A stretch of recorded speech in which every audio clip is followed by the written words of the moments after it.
முதலில் இந்த நேரத்திற்கான தலைப்புச் செய்திகளை பார்க்கலாம். மக்களவைத் தேர்தலில் பாஜகவுக்கு 150 இடங்கள் தான் கிடைக்கும் என ராகுல் காந்தி கணிப்பு. பிரதமர் மோடி ஊழலின் தலைவர் என்றும் உத்தரப்பிரதேசத்தில் விமர்சனம்.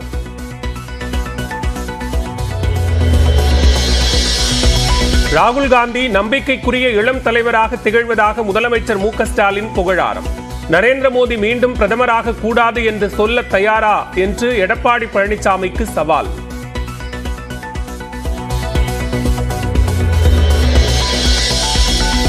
மக்களவைத் தேர்தலில் யாருக்கும் பெரும்பான்மை கிடைக்காமல் இழுபறி ஏற்பட்டால் ஆதரவு பற்றி அப்போது பார்க்கலாம். யாருக்கு ஆதரவு என்ற கேள்விக்கு எடப்பாடி பழனிசாமி பதில்.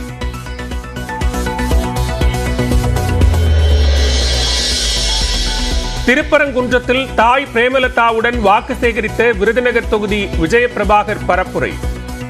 மாணிக்கம் தாக்கூருக்கு ஓய்வு கொடுத்து விஜயபிரபாகருக்கு வாய்ப்பு தாருங்கள் என பிரேமலதா பேச்சு. சக்தி வெற்றிவேல முருகர் கையில கொடுத்து போரில் வென்றுவா என்று சொன்னார்களோ அதுபோல விஜய பிரபாகர் அவர்களுக்கு தாயாக சக்தியாக இந்த வேலை கொடுக்கிறேன்.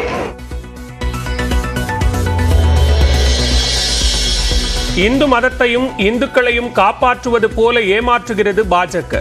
திருச்செந்தூரில் பரப்புரை செய்த தூத்துக்குடி திமுக வேட்பாளர் கனிமொழி விமர்சனம். கோயிலெல்லாம் காப்பாற்றுறேன்னு சொல்ல பிஜேபி திருச்செந்தூருக்கு என்ன செஞ்சிருக்காங்க? சும்மா எதுக்கெடுத்தாலும் ஒரு போராட்டம் ஆர்ப்பாட்டம். எது நல்ல விஷயம் நம்ம செஞ்சாலும் அதை எடுத்து ஒரு போராட்டம் ஆர்ப்பாட்டம் பண்ணுவாங்க, தவிர நல்லது எதையுமே செய்வதில்லை. தென்சென்னை தொகுதிக்குட்பட்ட நீலாங்கரையில் ஆட்டோவில் பயணித்தபடி வாக்கு சேகரித்த திமுக வேட்பாளர் தமிழச்சி தங்கபாண்டியன். காலை வாக்குச்சாவடிக்கு நீங்கள் சென்றவுடன் முதல் பட்டி, முதல் பெயர் தமிழச்சி தங்கபாண்டியன், முதல் சின்னம் உதயசூரியனுக்கு வாக்களிக்க வேண்டும் என உங்களை அன்போடு கேட்க வருகிறார். எம்ஆர்சி நகரில் பரப்புரை செய்த அதிமுக வேட்பாளர் ஜெயவர்தன். வெற்றி வேட்பாளர் என்று கொண்டிருக்கிறார். ஒருவரும் கூட்டும் இரட்டகுடைய சின்னத்திற்கு உங்கள் அன்பான வாக்குகளும் உதராமல் இரட்டகுடைய சின்னத்தில் பதிவு செய்து பெரும்பான்மையான வாக்குகள். புதுச்சேரியில் வெற்றி பெற பாஜக மற்றும் காங்கிரஸ் கட்சிகள் வேட்பாளர்களுக்கு பணம் கொடுப்பதாக புகார். பணப்பட்டுவாடாவை தடுக்காவிட்டால் தேர்தலை புறக்கணிப்பேன் என அதிமுக வேட்பாளர் தமிழ்வேந்தன் பேட்டி. மீண்டும் மீண்டும் நீங்க நான் பணம் கொடுத்துதான் வெற்றி பெறுவேன், மீண்டும் மீண்டும் இந்த மக்களை ஏமாத்திக்கிட்டு தான் இருப்பேன், இவங்களோட ரத்தத்தை குடிச்சுதான் வாழணும்னு நினைச்சீங்கன்னா நான் இந்த தேர்தலையே புறக்கணிக்கிறேன். இந்த தேர்தலையே நான் புறக்கணிப்பேன். தமிழ்நாட்டில் மக்களவைத் தேர்தலுக்கான பரப்புரை இன்றுடன் ஓய்கிறது. மாலை 6 மணி வரை பரப்புரை மேற்கொள்ள அனுமதி.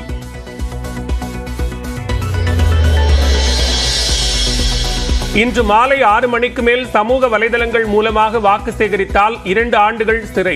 தமிழ்நாடு தலைமை தேர்தல் அதிகாரி சத்யபிரதா சாஹூ எச்சரிக்கை.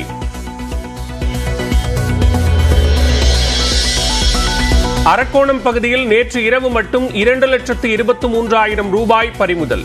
வாக்காளர்களுக்கு பணப்பட்டுவாடா செய்ய வைத்திருந்த நிலையில் தேர்தல் பறக்கும் படை நடவடிக்கை.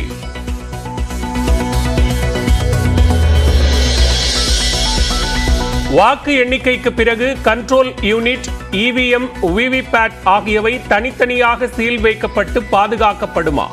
மின்னணு வாக்கு இயந்திரங்களில் முறைகேட்டை தடுக்க எடுத்த நடவடிக்கை குறித்து பதிலளிக்க தேர்தல் ஆணையத்துக்கு உச்சநீதிமன்றம் ஆணை. தென்காசி மாவட்டத்தில் கேரள எல்லைப் பகுதியான புளியரையில் கடும் போக்குவரத்து நெரிசல். எஸ் வளைவில் சிமெண்ட் லாரி பழுதாகி நின்றதால் 2 கிலோமீட்டர் தூரத்திற்கு அணிவகுத்து நிற்கும் வாகனங்கள்.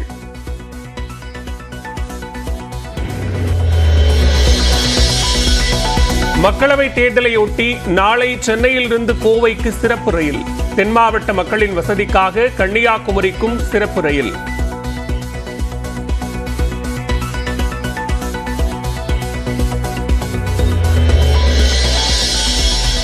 சத்தீஸ்கரில் 29 மாவோயிஸ்டுகள் சுட்டுக் கொலை. AK-47 உள்ளிட்ட பயங்கர ஆயுதங்கள் பறிமுதல்.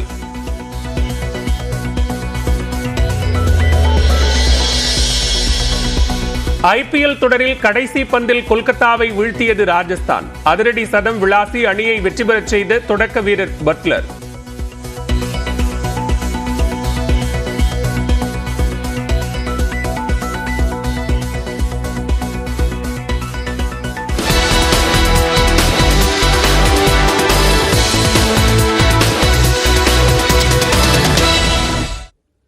தமிழ்நாட்டில் நாடாளுமன்ற தேர்தல் பரப்புரை இன்று மாலையுடன் நிறைவடையும் நிலையில் இறுதிக்கட்ட வாக்கு சேகரிப்பில் திமுக, அதிமுக, பாஜக உள்ளிட்ட அரசியல் கட்சிகளின் வேட்பாளர்கள் தீவிரமாக ஈடுபட்டிருக்கிறார்கள். மத்திய சென்னை தொகுதி திமுக வேட்பாளர் தயாநிதி மாறன் திருவல்லிக்கேணி பகுதியில் வாக்கு சேகரிப்பில் ஈடுபட்டார். திமுக மற்றும் கூட்டணி கட்சி தொண்டர்களுடன் வீடு வீடாக சென்று அவர் ஆதரவு திரட்டினார். அப்போது மின்னணு வாக்குப்பதிவு இயந்திர மாதிரியை பொதுமக்களிடம் காண்பித்து உதயசூரியன் சின்னம் பொருத்தப்பட்டிருக்கும் இடத்தை விளக்கி வாக்கு சேகரித்தார்.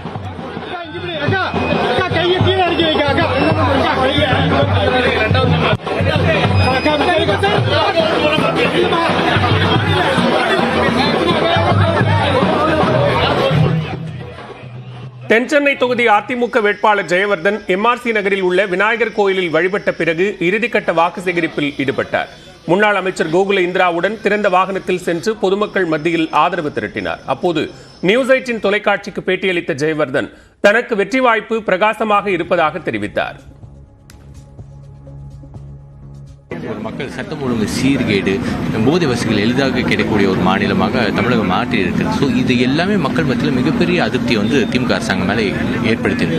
இதனால மக்கள் ஒரு சந்தர்ப்பத்தை எதிர்ப்பாங்க. 2024 நாடாளுமன்ற தேர்தல் அவங்களுக்கு ஒரு மிகப்பெரிய சந்தர்ப்பம். அதனால ரெட்டைலை சின்னம், ஏன்னா ஏன் ரெட்டைலை சின்னத்துக்கு வாக்களிப்பாங்கன்னா அது அவங்களோட நம்பிக்கை நட்சத்திரம். அதனால எங்களுக்கு தான் வாக்களிப்பாங்க, நாங்கள் தான் வெற்றிக்கிறோம்.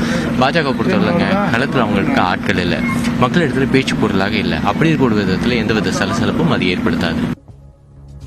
தேமுதிக பொதுச் செயலாளர் பிரேமலதா விஜயகாந்த் மதுரை நாடாளுமன்ற தொகுதி அதிமுக வேட்பாளர் டாக்டர் சரவணனை ஆதரித்து பெத்தானியாபுரத்தில் பரப்புரை மேற்கொண்டு வருகிறார். நேரலை காட்சிகளை பார்க்கலாம். வாக்குறுதிகள் மிக முக்கியம். தேர்தல் வருவது தொகுதிக்கும் மக்களுக்கும் நம்ம நல்லது செய்யறதுக்காக தான்.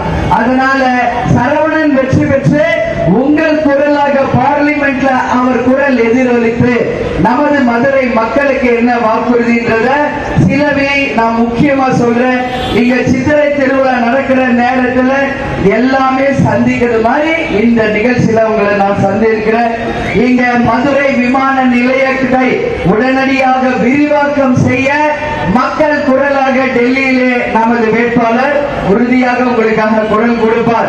ஆன்மீக சுற்றுலா பயணிகள் வருகை அதிகரிக்கிறதுனால அந்நிய செலாவணி பெருகுவதாக நடவடிக்கை எடுக்கப்படும். மதுரை சுற்றி விவசாயிகள் பயன்பெறும் வகையில் விவசாய விளைபொருட்கள் வணிக வளாகம் ஏற்படுத்த நடவடிக்கை எடுக்கப்படும். மதுரை சுற்றியுள்ள நகரங்களுக்கு மின்சார ரயில் சேவை தொடங்கப்படும். பெரிய தொழிற்சாலைகள் கொண்டு வரப்படும். மதுரையை தொழில்நுட்ப பூங்கா அமைத்து படித்த படிக்காத இளைஞர்களுக்கு உறுதியாக வேலை வாய்ப்பை உருவாக்கப்படும். எல்லாவற்றை விட மிக முக்கியமாக எம்பி போல ட்விட்டரில் அரசியல் செய்யாமல் ஏற்கனவே இருந்த எம்பிக்கள் மாதிரி டெலிபோன்லயும் ட்விட்டர்லயும் அரசியல் செய்யாம களத்துக்கு வந்து உங்களுக்காக சேவை செய்து இந்த தொகுதி மக்களை எல்லா விதத்திலுமே சரவணன் அவர்கள் முன்னேற்றுவார் என்பது இந்த நேரத்தில் உங்களுக்கு நான் தெரிவித்துக் கொள்கிறேன்.